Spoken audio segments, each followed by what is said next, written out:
அன்பானவர்களே, என் எலும்புகளில் எரியற்றும் எழுப்புதல் என்கிற தலைப்பில் ஒரு கருத்தை நான் உங்கள் மத்தியிலே சொல்ல விரும்புகிறேன். அது என்னவென்றால், ஜெபத்தில் தரித்திருப்போம், வசனத்தில் நிலைத்திருப்போம், இயேசுவை ஜீவியத்தில் காண்பிப்போம்.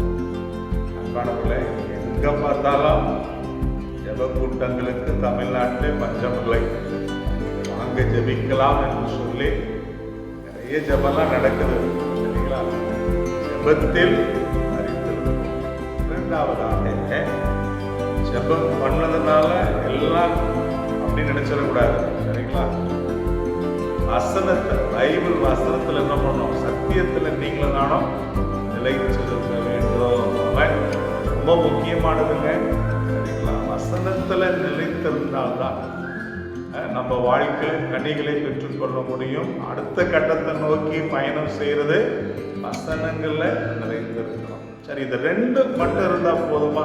இல்லை. ஜெபம் வசனத்துல நிலைத்திருக்கிறது மட்டும் கிடையாது. இயேசு என்ன பண்ணணும்?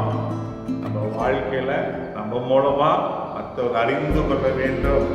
இயேசுவை ஜீவியத்தில் காண்பிக்க வேண்டும். ஆமென். முதலாக அந்தோகியா பட்டணத்துல இந்த வார்த்தை, கிறிஸ்தவர்கள் என்கிற வார்த்தை பயன்படுத்தப்பட்டது. காரணம் என்னன்னா, கிறிஸ்துவை போல இன்னைக்கு மக்கள் வாழ்ந்தாங்க. இன்றைய கிறிஸ்தவராகி நீங்களும் நான் என்ன பண்ணணும்? பைபிள் என்ன சொல்லி இருக்குதோ, வசனம் நமக்கு என்ன கற்றுக் கொடுத்திருக்கிறதோ, அதன் அடிப்படையில நீங்களும் நானும் வாழணும், செய்யணும், காண்பிக்கணும். உங்களை என்னையும் பார்க்கிறவர்கள் கிறிஸ்தவர்கள் என்று சொல்லணும். சரிங்களா? இந்த நிலைப்பாட்டை நீங்கள் உங்கள் வாழ்க்கையில அமைத்துக் கொள்ளும் பொழுது, ஏற்படுத்தி வாழும் பொழுது ஒரு பெரிய மாற்றம் உங்கள் மூலமாக கர்த்தர் உங்களை ஆசீர்வதிப்பார்.